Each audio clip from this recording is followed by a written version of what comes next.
Looks like you might have crashed your car, huh? Oh my gosh. Hi. Yeah, I'm Rachel. Nice to meet you. Rachel? Eli, nice to meet you. What's going on? How'd this happen? So a drunk driving lawyer was recently arrested after flipping her car, and the Bodycam footage just dropped thanks to a YouTube channel called Police Watch. And when I saw this, I knew immediately we had to talk about it. Because this is one of those situations where reality itself is doing stand-up comedy. This woman is not just drunk, she is professionally drunk. Like Olympic-level intoxication. And what makes this even better is the fact that she's a DUI lawyer. Yes, a drunk driving lawyer. You literally cannot script irony this cleanly without getting accused of bad writing. Hello. Hello. Did you call? I don't know where the girl is that was driving there. She's right there.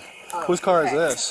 That's my grandson's, and it was parked right here. He hasn't went anywhere all day. Right. And Is everybody okay? Yeah, Okay. everybody's All right. okay. I'll just have you guys hang out over there for now, okay?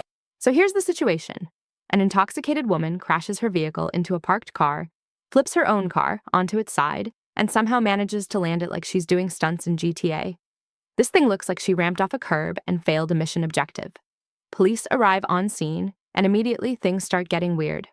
We're introduced to Rachel, our main character, and the officer approaches her with the calm, gentle energy of someone trying not to spook a confused animal. He's talking to her like she's a puppy that just knocked over a lamp. Hey there. Looks like you crashed your car, huh? And Rachel hits him with the absolute classic defense strategy, playing dumb. She introduces herself, smiles, and says she has absolutely no idea how her car ended up flipped on its side. None. Zero clue. Complete mystery. Truly one of life's great unanswered questions. Hello. Hi. Looks like you might have crashed your car, huh? Oh my gosh. Hi. Yeah, I'm Rachel. Nice to meet you. Rachel? Eli, nice to meet you. What's going Nice on? to How'd meet this you. happen? I don't know. And what you'll notice very quickly is that Rachel's favorite word in the English language is obviously. She uses it so much it starts to lose all meaning. By the end of this, obviously sounds like static noise. Yes, obviously, this is my car. Well, obviously, something happened. Obviously, I was driving. At this point, I'm half expecting her to say obviously when she breathes. You're not sure? Yeah, It's your car? this is my vehicle. Yeah. Yes, obviously. Well, how did it end up on its side? Do you know? Did it just... I mean, obviously it didn't just Right. by itself. I see a kid's seat. There wasn't a kid in here when this happened, was there? No children in here. Obviously, this didn't just happen by itself. Right. So that... Were you driving it? The officer asks how the car ended up on its side, and Rachel basically responds with, "Wow, that's crazy. How did that happen?" Like the car just woke up that morning and decided to try parkour. She confirms it's her vehicle, confirms she was driving, confirms there were no kids in the car, thankfully, and yet somehow still acts shocked that a flipped car implies an accident. She starts throwing out explanations that sound less like reality and more like a Discovery Channel special. Maybe it was a strong gust of wind. Maybe the road shifted. Maybe Godzilla walked by and nudged it. Who knows, officer, obviously. I obviously was driving the vehicle. Okay. So, I mean, do you, Go ahead. do you Just need the always one ask for redundant Adam Victor. questions, or you just ask questions? I just ask questions. I'm just trying to figure out what's going on, that's all. Yeah, It's I mean- Rachel, right? It is, Rachel. It's nice. Yeah. I was just driving down the road. And then on 10-4, my can you run it? vehicle. So were you driving this way? Yeah, obviously. That's the way the vehicle's facing. Why do you So, keep saying obviously? well, I mean, I think... And the officer, very patiently, keeps asking basic questions. Because believe it or not, flipped cars don't usually happen for no reason. Especially not on a quiet, empty residential street that looks like it exists exclusively for horror movies and abandoned cartoons. She starts getting weirdly defensive about the questions, too. Do you always ask questions like this? Yes, Rachel. That is literally his job. This isn't a vibes-based investigation. Everything trying with to- this scene is pretty obvious, so Okay. I don't think there's much left to... I guess, did you just not see the car on the side of the road, or how did it end up getting hit? There was no car on the side of the road. There wasn't? Not to my knowledge, no. At this point, it's extremely clear what's happening. She's hammered. Absolutely obliterated. Whatever percentage of alcohol is legally allowed in the human body, she doubled it and asked for a refill. She's desperately trying to talk her way out of the situation by overwhelming the officer with confidence, sarcasm, and the word obviously. Eventually, the officer asks the most reasonable question imaginable. Did you just not see the parked car? And Rachel responds with absolute sincerity. There was no car.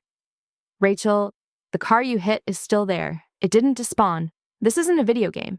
The officer literally shines a flashlight on it. So now we've reached the point where she's either lying, blackout drunk, or genuinely believes reality is optional. And this is just the beginning. If you're enjoying this breakdown so far, make sure to like the video and subscribe. We've got a lot more stupidity to unpack, and trust me, it only gets worse from here. There was a car driving this way. I was clearly driving in my lane. Okay.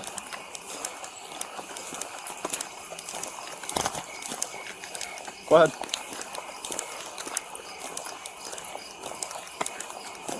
Now I think I know exactly why Rachel is pretending the parked car doesn't exist.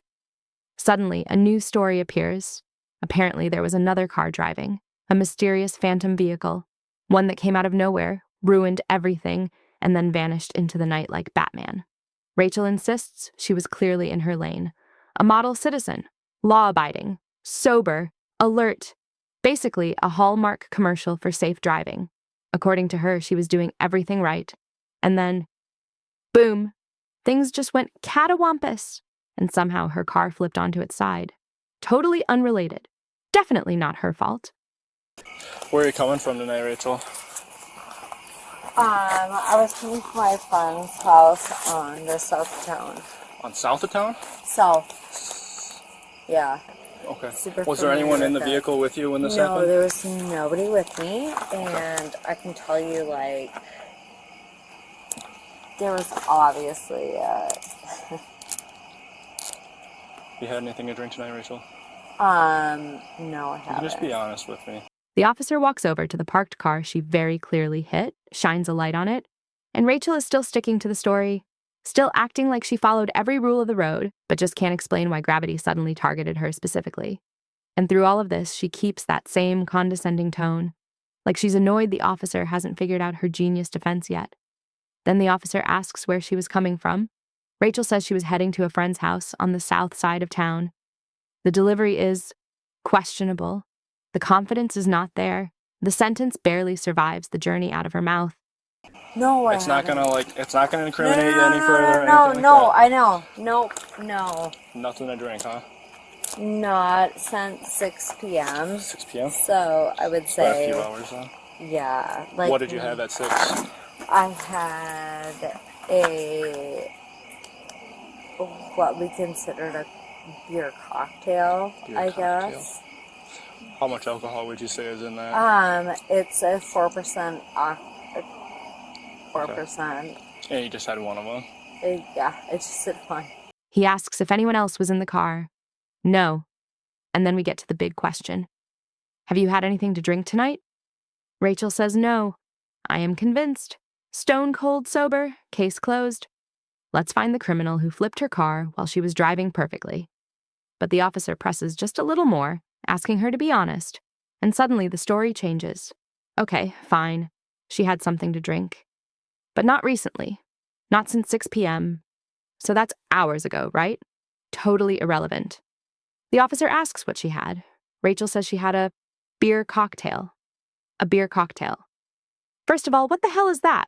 Is this some kind of medieval potion? Is there a wizard involved? Are we mixing hops with spells now? She explains it was only one drink. A 4% alcohol beer cocktail. Just one. Nothing crazy. Rachel, do you think this man is a fool? Okay. We were at a fantasy football draft tonight. That so. explains the jersey. You a Cowboy? Yeah, Are that's you a why I'm in Cowboys New fan? Jersey. Yeah, I'm You a are? Cowboys fan. All right. But yeah, I just had one cocktail. It was a, I don't know the brand name. Of the cocktail, I'm sorry. That's okay. It's not bad. But I know it was 4% alcohol. This performance would almost be convincing if she wasn't slurring every word like her mouth is buffering. If I muted the video, maybe I'd believe her. But the audio tells a completely different story. She cannot form a coherent sentence. She is lost. She is spiritually vacationing in Narnia right now. She's trying to explain how her car flipped, but I don't even think she knows how it happened because she was that drunk. Then she adds another detail. She was at a fantasy football draft earlier. That explains the jersey, New Jersey. She's a Colts fan. Sure, great. All normal things. Still insists she only had one drink. Can't remember the brand name, though. Convenient. But don't worry, she remembers it was 4% alcohol. Yeah, Rachel, I think I know the brand. Was it Liar's Light? Maybe Untruthful Brew? Because you are absolutely lying through your teeth right now. So here's the deal, Rachel. So, here's the deal. I won't answer any more of your questions. You're not going to answer any more of my questions? Nope. Okay. Well, you don't have to answer anything. If you'd like to know, nope. Actually, Rachel? I'll let you know what's going on from now, because you've superseded your rights of asking me questions. Hi, ma'am. And then things take a turn. Rachel decides she's done answering questions. She announces that she won't be answering anything else, and from now on, the officer will only be speaking to her attorney. Oh no, Rachel has taken control. She's in charge now. She has invoked the ultimate legal spell. Power of attorney. That's it. Case closed. Nope. And so any more questions you have, you can talk to my attorney. Obviously, this means she's innocent of drunk driving, hitting a parked car, and flipping her vehicle. That's how the law works. She's clearly a legal mastermind. Right up there with Saul Goodman. The officers ask her basic questions: phone, wallet, keys, and she's still condescending, still dismissive, still calling them honey. Phone, wallet, keys, anything like that? No, honey. Okay. All right. Ready? Okay. You ready? Let's go. She refuses to do any field sobriety tests, so they arrest her on suspicion of DWI.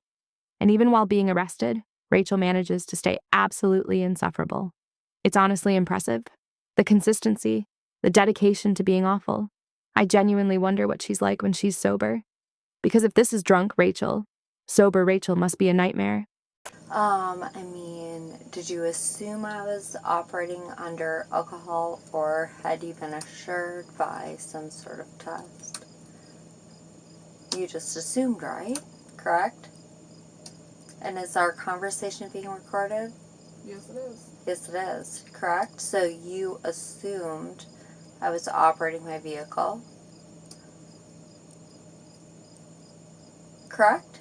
Is that correct? Yes or no? Rachel, we're not going to have this conversation. Okay, so that was correct, right? That's why you arrested me. You assumed I was operating my vehicle. Correct?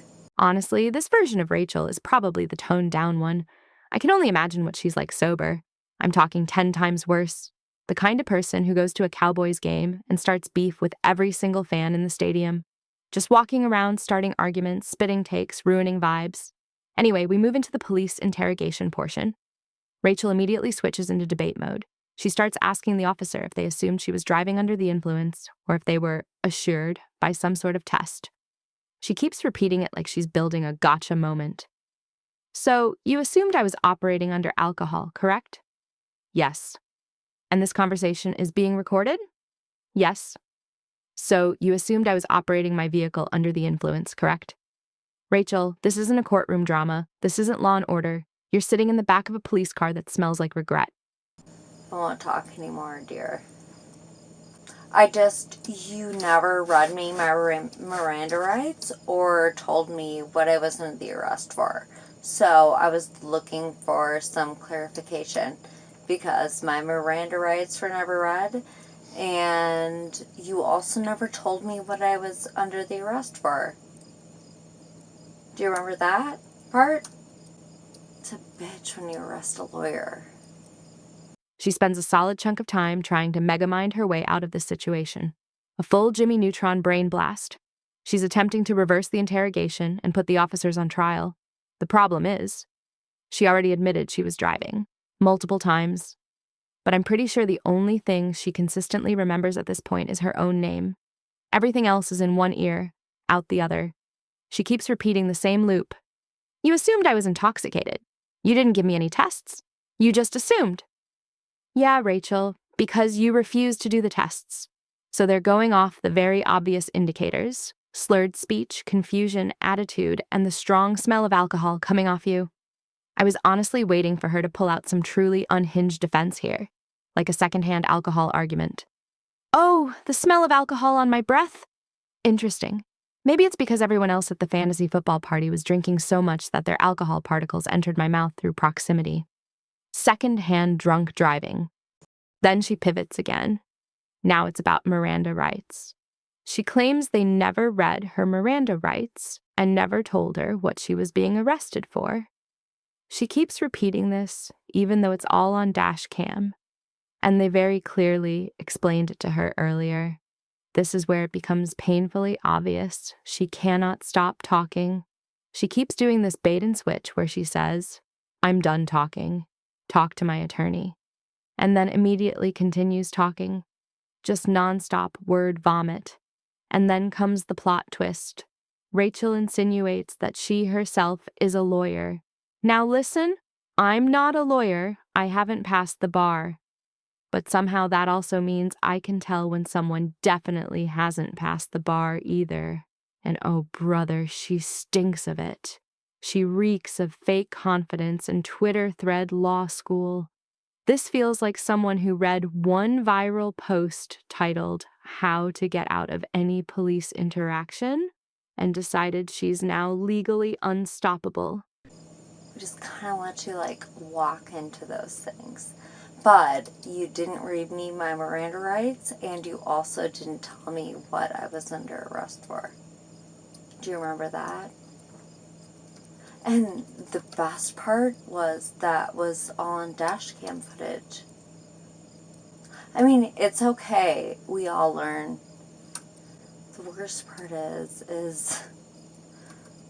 I'm not intoxicated, and I don't think there's anything else to say. Because everything she's saying is wrong. They told her why she was arrested. She forgot. She's misusing Miranda rights. She's contradicting herself every 5 seconds. From everything I understand, Miranda rights don't need to be read immediately unless it's a formal custodial interrogation, and anything said before that just can't be used against you, which means she basically talked herself into a hole voluntarily. And then comes her final villain monologue. She starts acting like she let them fall into her trap, like this was all part of her master plan. You didn't read me my Miranda rights. You didn't tell me what I was arrested for. Do you remember that? And the best part? All of it was recorded. Then she drops the line that seals the deal. The worst part is, "I'm not intoxicated."